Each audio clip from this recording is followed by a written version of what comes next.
2014 کی طرح ان کے سینئر لیڈروں نے، ان کے فعال کارکنوں نے کوئی غلطی کی اور اس مفروضے پر بیٹھے رہے کہ عوام خود نکلیں گے، خود لبرٹی چوک پہنچیں گے، خود اپنے خرچے پر، اپنے وسائل پر وہ چلیں گے اور پورا ہفتہ عمران خان کے ساتھ رہیں گے، تو یہ عملاً ممکن ہے، یہ عملاً ممکن نہیں ہے۔ جذباتی بات اور ہے، جذبہ کا اظہار اور ہے، لیکن کچھ ہر شخص نہ باوسیلہ ہوتا ہے، نہ ہر شخص کے پاس اپنی ٹرانسپورٹ ہے، نہ ہر شخص کے پاس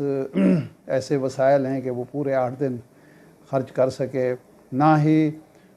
اس بات کو بھی ذہن میں رکھنا ہوگا کہ اسلام آباد کا موسم سرد ہو رہا ہے اور وہاں جا کے رات گزارنا مشکل ہے، بلکہ آج کل لاہور میں بھی رات کو باہر سونا یا رہنا جو ہے، یا گجرات میں یا گوجرانوالا میں آسان نہیں ہے۔ ایک تو یہ پہلو ہے۔ دوسرا پہلو یہ ہے کہ میں نے کل کے ولاگ میں بھی کہا تھا کہ جو ارشد شریف صاحب کی شہادت سے جو ایک عوام کے اندر ہمدردی کے جذبات ہیں، ان کے اندر ایک اشتعال ہے، وہ بالواسطہ طور پر عمران خان کو اس کا فائدہ پہنچ رہا ہے۔ اور یہ جو آج سارا دن پریس کانفرنسیں ہوتی رہیں، کبھی وزیر دفاع آ رہے ہیں، کبھی وزیر داخلہ آ رہے ہیں، کبھی کوئی آ رہا ہے، کبھی کوئی آ رہا ہے، رات باوڈا صاحب آئے تھے، اس کا مقصد بھی یہ تھا کہ اس ہمدردی کے جو جذبات ہیں ان کو کم کرنا، زیادہ سے زیادہ کم کرنا، ان کا رخ کسی اور طرف موڑنا، جو اشتعال ہے اس کا رخ بھی عمران خان کی طرف یا عمران خان کے ساتھیوں کی طرف موڑنا، اور جو لانگ مارچ کے لیے جو لوگوں کے اندر ایک ہمدردی ہے اس کو کم سے کم کرنا ہے۔ لیکن یہ کس قدر مؤثر ہیں، بنیادی چیز یہ ہے کہ اس وقت عمران خان کا بیانیہ جو ہے اس کو وسیع پیمانے پر لوگوں نے قبول کر لیا ہے، جبکہ حکومت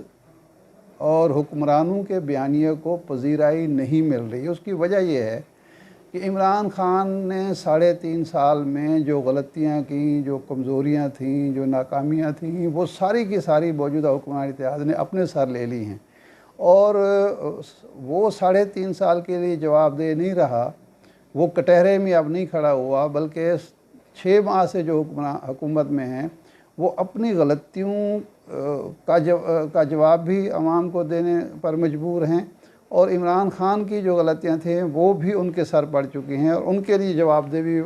وہ ہیں جو 6 مہینے سے حکومت میں ہیں، کیونکہ نہ وہ مہنگائی کم کر سکے، نہ وہ بے روزگاری کم کر سکے، نہ وہ لا اینڈ آرڈر سچویشن بہتر کر سکے، نہ وہ وعدے کے مطابق فیئر اینڈ فری الیکشن کرا سکے، نہ وہ احتساب اور انتخابی اصلاحات کے حوالے سے ایسا فارمولہ طے کر سکے جس کی وجہ سے لوگوں کو یقین ہو کہ اس ملک میں چوروں، ڈاکوں، لٹیروں کا احتساب ہوگا کسی سیاسی امتیاز کے بغیر، نہ ہی وہ اگلے عام انتخابات کی شفافیت اور منصفانہ ہونے کی کوئی یقین دہانی کرا سکے۔ جبکہ عمران خان صاحب جو باتیں بھی کر رہے ہیں ان کو عوام اس لیے پذیرائی بخش رہے ہیں کہ اس کے اندر ان کے وہ ایک تو دلیل وہ دیتے ہیں اور وہ ثبوت فراہم کرتے ہیں، یہ 6 ماہ کی حکومت کو بطور ثبوت پیش کرتے ہیں کہ دیکھیں میں تو پہلے ہی کہتا تھا کہ یہ لوگ صرف اپنے گناہ بخشوانے کے لیے، اپنے مقدمات ختم کرنے کے لیے، احتساب کے عمل کو ناکام کرنے کے لیے، انتخابی عمل کو شفاف بنانے کی جو میں نے کوشش کی EVM کے ذریعے اور پاکستانیوں کو ووٹ دے کر اس کو ختم کرنے کے لیے آئے ہیں۔ ان کا کوئی قومی خوشحالی کا ایجنڈا نہیں ہے، ان کا کوئی ایسا ایجنڈا نہیں ہے جس کی بنیاد پر پاکستان کے عوام اپنے مستقبل کو محفوظ کر سکیں یا وہ ترقی خوشحالی کا کوئی خواب دے سکیں۔ وہ نوجوانوں کو خواب دکھا رہے ہیں، اور حکمران جو ہیں تھرو آؤٹ ان کی کوشش یہ ہے، یہ نہیں ہے کہ ہم ثابت کریں کہ ہم بہتر ایجنڈا ہمارے پاس ہے، ہمارے پاس بہتر ترقی، خوشحالی، اقتصادی ترقی کا معاشی ترقی کا کوئی ایجنڈا ہمارے پاس ہے یا ہم